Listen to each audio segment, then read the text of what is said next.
Hello, welcome back to You Are My Boro, where I'm joined not by Scott Wilson, but by Mark Drury. And it's just occurred to me, looking at us here, that we look like Lee Carsley and Thomas Gravison together back in the midfield days, side by side, like this.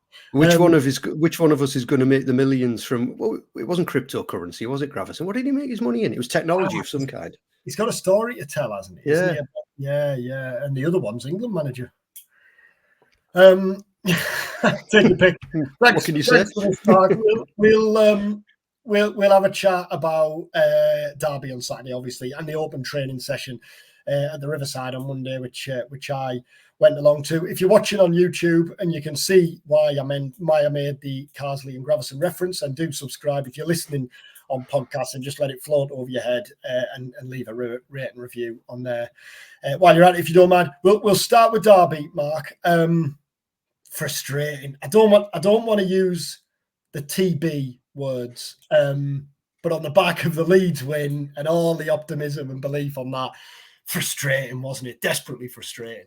Yeah, particularly given the way Derby approached the game as well, which was to sit there, like I think a lot of teams will this season, make it very hard. But I've never seen a team want the ball less in a championship match. That's how it felt anyway. Just especially obviously once they had a lead, but even in the early stages, it was either they couldn't hang on to it or they didn't really want to, and they were just determined to give it to Boro and make it one, attack against defence training session. The obvious frustration being that defence won out. So will it prove to be a one-off? I don't think it'll be a one-off in terms of opposition approach to playing Middlesbrough, but let's hope it's a one-off in terms of the outcome. Well, I was going to get to that because there was a few fans afterwards saying this was a problem for Boro last season when teams sit so deep and just basically invite Boro to try and pick the lock, that Boro had problems. I was talking to Michael Carrick afterwards and I said, this is probably something you're going to have to get used to this season. Probably more so at the Riverside than on the road. But, if Derby did it in front of an expectant crowd in their first home game back at the Championship after 2 years, then plenty more will follow their lead, you would think. Is it a concern for Boro, or is this a bit of a freak in that, or not a freak, because we know that the proof is in the pudding on Saturday, but a freak goal gave Derby a lead to cling to. And if Derby hadn't gone 1-0 up, then in the second half, would the fans have been quite as patient? Would they allow them to show zero attacking intent, or would they have kind of forced them to take at least a risk or two? Where do you kind of stand on that debate? Looking at Derby, first of all, I think you're right. If that goal hadn't come along in the first half, if it had been 0-0 going into the second, I don't think that the Derby fans would have been happy to see them sitting there and showing no ambition at 0-0, because, as you're well aware, I think Derby as a club, and when I say that, I mean the fan base, have big expectations, but also strong opinions, strong convictions on the way their team should play. And it's not like they played on Saturday. So Saturday was one where, the result, it won't have, there will still have been a lot of Derby fans walked away from there going, oh, I didn't like that, I don't like the way we did that. But to all intents and purposes, all sins are forgiven, aren't they? But on the other point, I think it is a bit of a concern. It has to be, because Derby are not the only team who are going to do that. We even saw it in pre-season, Harrogate, for example. And I know it's only Harrogate, and I know it's only pre-season, but I spoke to Michael Carrick about that exact subject, as you did after Derby, after that game. And, and as he said, well, we've seen it plenty of times before, I know we'll see it again. Teams are going to be wary of this Middlesbrough squad, and particularly given the attacking talent that they've collected over the summer. So that means they are going to, other coaches, if they weren't already considering doing it, they will look at what Derby did, and they might not do it to the same extreme, but they'll look and go, well, that worked. We can do that, and we can probably do it a bit better. So I have no doubt that is a scenario that Boro are going to face again in the near future. And therefore, if not a concern, it's definitely going to be an issue, because it's a problem that they are going to have to solve on more than one occasion throughout a long season. And it's a compliment, isn't it? It is. In one sense, Yeah, because of course it as is. Paul Warren talked about afterwards, was saying that, I looked at the bench. You can judge a team, you can judge a squad by the bench. And I think he said you've got 4 million. Dan Barlaser, a player who he knows well, who can't get in the team, and that's without thinking about the players who weren't available. But a compliment like that, it's still hard to take after a frustrating defeat like that, isn't it? It is, but look at last season when Boro didn't have the same attacking talent, and certainly they didn't have the pace and the threat in behind defences until Latte Lat found his feet in the second half of the season. And teams weren't scared of Boro. And it was a different conversation we were having, wasn't it? About Boro playing at the back, playing their possession football, trying to play their way through the thirds. And teams were all over them. Teams were right in their face. They were on the front foot and they were pressed high up the pitch because the received wisdom there was, well, look, they can't hurt us. Even if they do play through us, more often than not, we'll be able to get back in position. And on the few times that we do catch them out, we might well score. Now, Saturday suggests that it's going to be a different scenario this season. It's going to be more akin to that second half of the season before last, when Michael Carrick led them on a charge towards the playoffs. But that, as you say, is a compliment. You don't do that to bad teams. You don't sit there against teams who you're not scared of. So yes, I think there will be teams who are scared of Boro. And you saw when you get one who isn't, like Leeds in the League Cup, you saw what they can do. Which is Paul Warren said afterwards. I sat there and watched that Leeds game, and I came away thinking, to paraphrase, there's no way we can play like that against them. And yet, despite that frustration, and despite the fact Carrick admitted afterwards that Boro hadn't played particularly well, they weren't at the best. It's not as though they were knocking at a locked door all afternoon, is there? They had 20 shots on goal. Bergzorg just offside. Well, Warren thinks it should have stood. I haven't seen it back, actually. Bergzorg hits the post. Hackney's shot tipped just over. Lat's headed just wide. On another day, ball across the box in the first half. Lat slides in. There were plenty of moments where they could have scored, and out of all of them, they should have, shouldn't they? At least one. And yet, and this is actually the positive thing, perversely, and yet it didn't feel to me like they played particularly well. No, I think they will an awful lot better than that this season. I think more often than not, they'll play better than they did at Derby. But even on what to me felt like a 5 out of 10 sort of day, they still made those chances. You're right. So that has to be the encouragement that they take from the day. That and the fact that there are people on the bench and people who weren't even there, like Riley McGree, who can also be added in to the mix on other days, and hopefully will help make the difference. One of those players on the bench was Tommy Conway, who came on to make his debut, and interestingly came on to play alongside Latte Lat. Now I understand. Or just off him. Yeah, just off him. Yeah. Now, it wasn't a 4-4-2. Let's not have the Aitor debate again. I get the Boro chasing a game, they're putting attacking players on. But Carrick interestingly said afterwards, he can absolutely play that role. They can absolutely kind of play together. He can play across the forward line, which I thought was interesting. Well, I spoke to Tommy Conway after the match, and he said the same thing. I can play anywhere across the forward line. I can play up front. I can play with Emmanuel, but I can play anywhere across the forward line. As you would expect him to say, because he wants to get in the team. But everything that I've seen of him and everything I've heard previously to Boro signing him is that he's come in to be one of the options right up top, up front, as in, him or Latte Lat. But, this is the thing, things can change, can't they? When you get players in, sometimes, and you see them day to day, sometimes you can see something that just makes you change your thinking, perhaps, that, maybe it is worth putting the two of them up there together. Who knows? Marcus Force, there are several high-profile examples, aren't there, Boro, in the last couple of seasons. It's far too early to judge, obviously, on that kind of 10-minute cameo from the bench. But what do you make of his signing on the whole, really, and kind of where Boro are at, how the squad's looking, how the summer's shaped up? Well, I can see why they've signed him. He's exactly the sort of profile of player that Michael Carrick likes, and he's exactly the sort of profile of player that Kieran Scott and Neil Bowser will like, in that for Carrick, he's young, he's fit, he's quick, he's mobile, he can score goals, he can create, he can play, as we've just been discussing, he can play up front, but he can play anywhere along the forward line.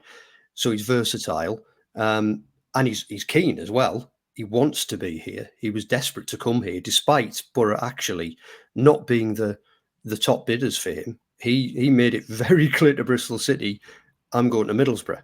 So you can. That's why, from Michael Carrick's side, you go, well, yes, ticks every box, doesn't he? And from the more business side of it, he's young, he's cheap in relative terms. He's not cheap at all, but just over £4 million for a 22-year-old who, if international, for Scotland, who, all things being equal, will only improve, and therefore appreciate in value and they reckon they've got him.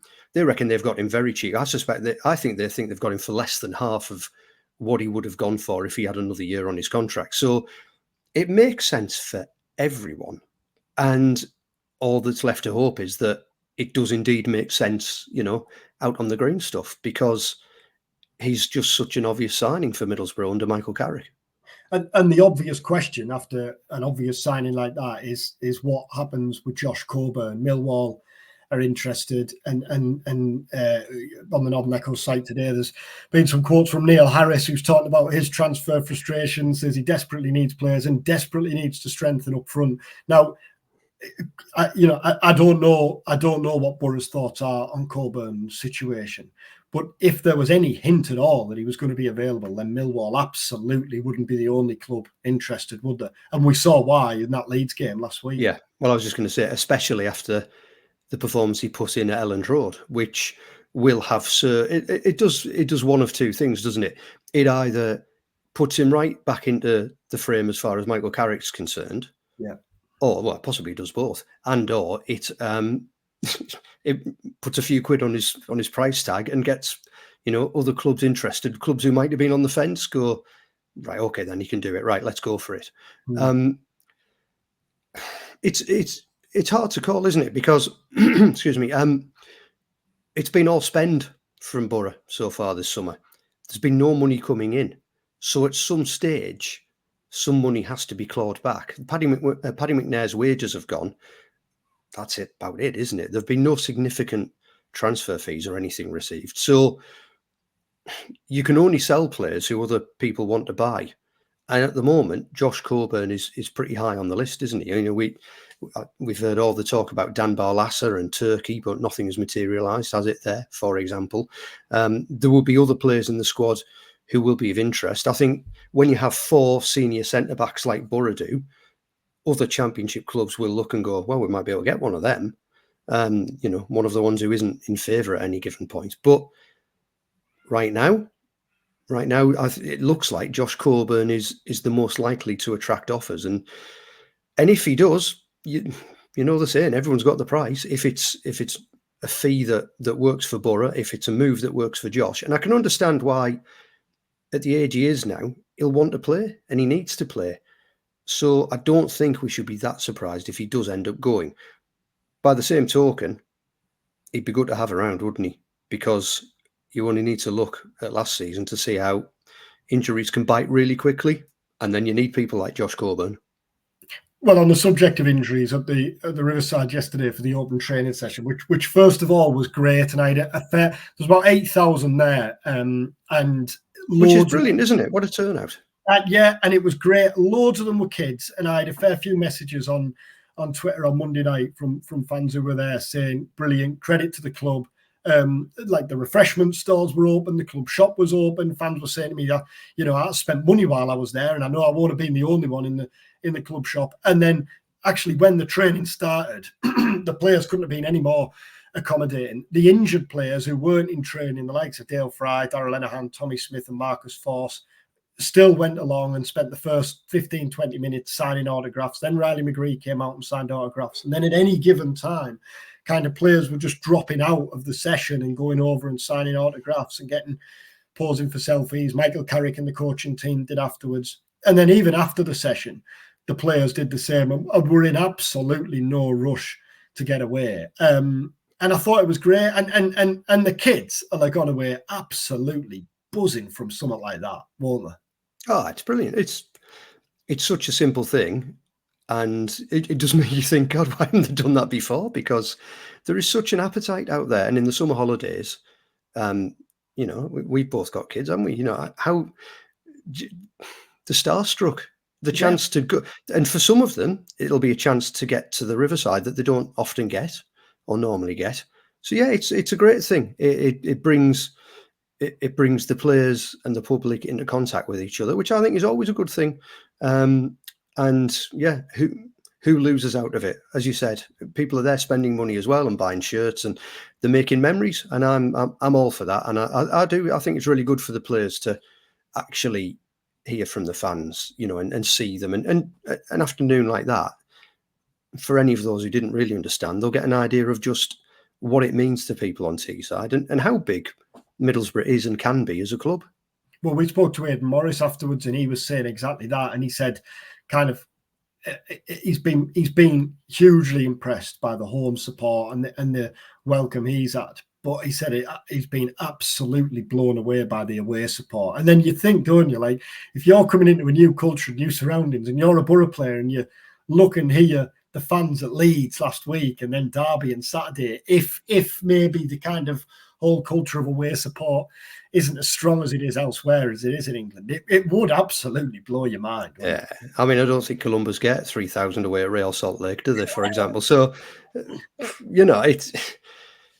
I mean, he's been hugely impressed with them. They've been hugely impressed with him, haven't they? So, for all, he wasn't particularly brilliant at Derby, but then again, who was? But, I mean, Leeds, the closing stages of the opening game against Swansea, but Leeds, he was magnificent. He really was.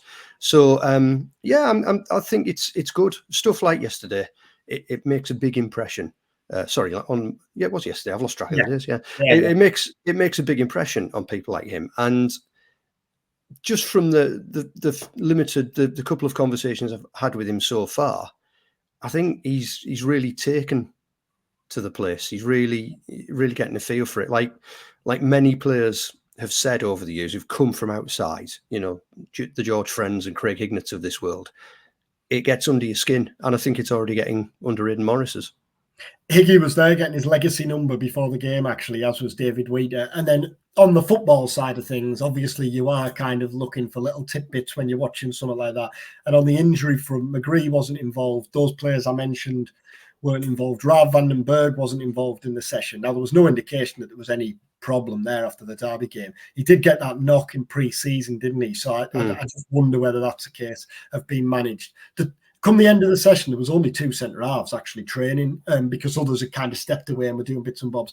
Matt Clark and Harley Hunt. Harley Hunt only turned 17 a fortnight ago, and yet he's been in the squad at Leeds and Derby, and he's there. Have you seen the size of him? I know. and on Monday, he was there.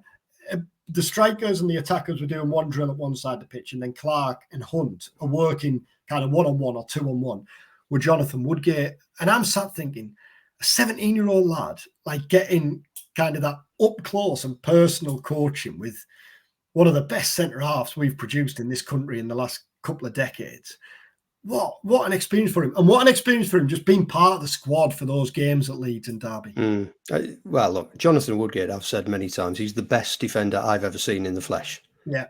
Full stop. At his peak, I have never, ever seen a defender, central defender, as good as him. And I've seen some good ones.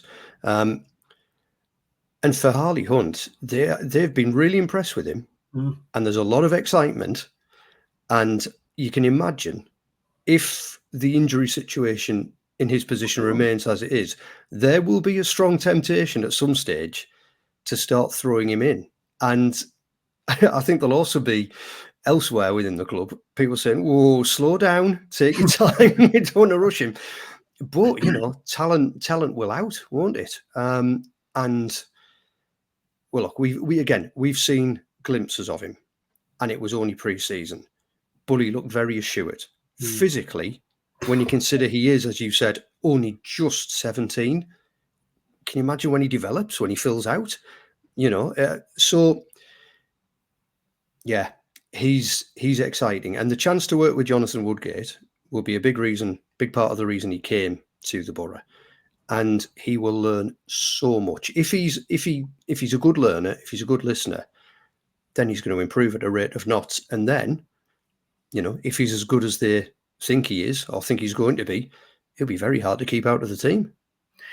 Stoke next week, a cup game. I wonder if there's any temptation there. But first, it's Pompey at the Riverside. Just before we wrap up, thoughts, predictions, how do you reckon that will play out? I'll be interested to see how Portsmouth approach it, because I don't think they are necessarily a sit there and, try and break us down team in the same way that Derby are. But then again, perhaps nobody is in the way that Derby were. I'd like to think Portsmouth have a bit more confidence about them and will be more prepared to have a bit of a go, mainly because I think that's better for Boro.